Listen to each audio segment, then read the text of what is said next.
शहर के एक कोने में एक पुरानी सी बेंच पर बैठता था रामू। एक भूरे रंग की झोली कंधे पर, मैले कुचैले कपड़े और आंखों में बेपनाह थकान। लोग उसे अक्सर नजरअंदाज कर देते थे। कोई उसे भिखारी कहता तो कोई बेकार इंसान।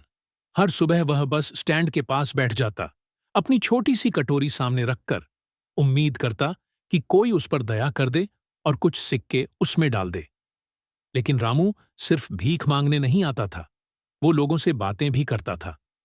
कभी किसी बच्चे को हंसाता, कभी किसी उदास चेहरे को ढांढस देता। उसकी बातों में एक अजीब सी गर्माहट थी, जैसे ठंडी सर्दी में सूरज की पहली किरण। शहर के उसी इलाके में एक और व्यक्ति था, विक्रम मल्होत्रा। वह एक मशहूर बिजनेस टाइकून था। महंगी गाड़ी, आलीशान बंगला और शहर की हर बड़ी मीटिंग में उसकी मौजूदगी होती थी। लोग उसे सक्सेस का प्रतीक मानते थे। एक दिन विक्रम का मूड बेहद खराब था। एक बड़ा कॉन्ट्रैक्ट हाथ से निकल गया था और घर में भी पत्नी से झगड़ा हो गया था। उस दिन वो तेज कदमों से ऑफिस की ओर जा रहा था कि बस स्टॉप के पास बैठे रामू ने मुस्कुराते हुए कहा, बाबूजी, एक मुस्कान तो छोड़ जाइए। विक्रम ने घूरते हुए कहा, तुम लोगों की वजह से ही देश पिछड़ रहा है। कुछ काम क्यों नहीं करते? भीख मांगने से अच्छा है, कुछ मेहनत करो। रामू हंस पड़ा।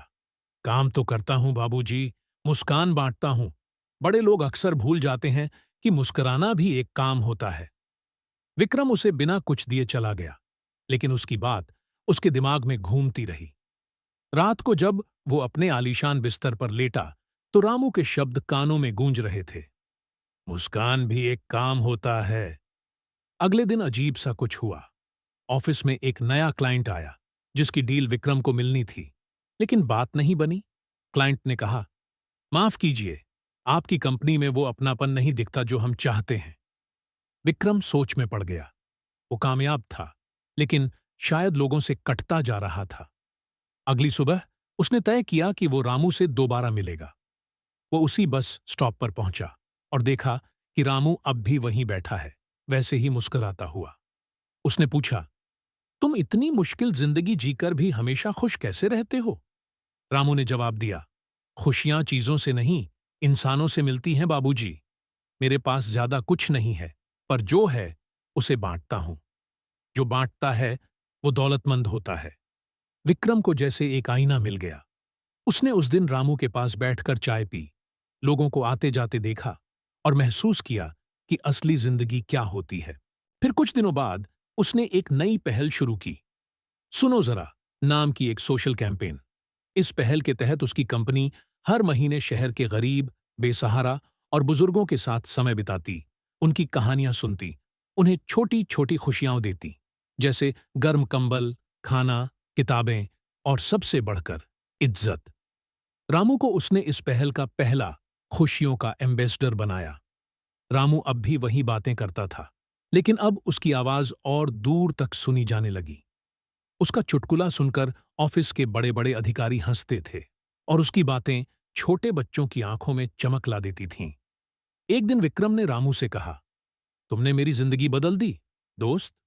रामू मुस्कुराया, बाबूजी, जिंदगी तो पहले से थी, बस उसकी तस्वीर धुंधली थी। मैंने तो बस शीशा साफ किया है। समय बीतता गया और रामू का नाम शहर में एक मिसाल बन गया। लोग अब उसे भिखारी नहीं कहते थे, वो अब रामू दा था, जो लोगों के दिलों में दौलत बांटता था। विक्रम की कंपनी को भी एक नई पहचान मिली। अब लोग कहते, वो कंपनी नहीं, एक परिवार है। क्लाइंट्स लौटने लगे और कामयाबी ने फिर से दरवाजा खटखटाया। लेकिन इस बार विक्रम अकेले नहीं था। उसके साथ वो इंसान भी था, जिसने उसे इंसानियत का असली मतलब सिखाया था, रामू। जिंदगी में सफलता सिर्फ पैसों से नहीं मापी जाती। असली दौलत वो होती है जो दिलों में हो, और वो सिर्फ बांटने से बढ़ती है। एक मुस्कान, एक बात, एक छोटी सी दया किसी की पूरी दुनिया बदल सकती है। दोस्तों, अगर आपको वीडियो अच्छी लगी तो वीडियो को लाइक शेयर कर दें और चैनल को सब्सक्राइब करना ना भूलें।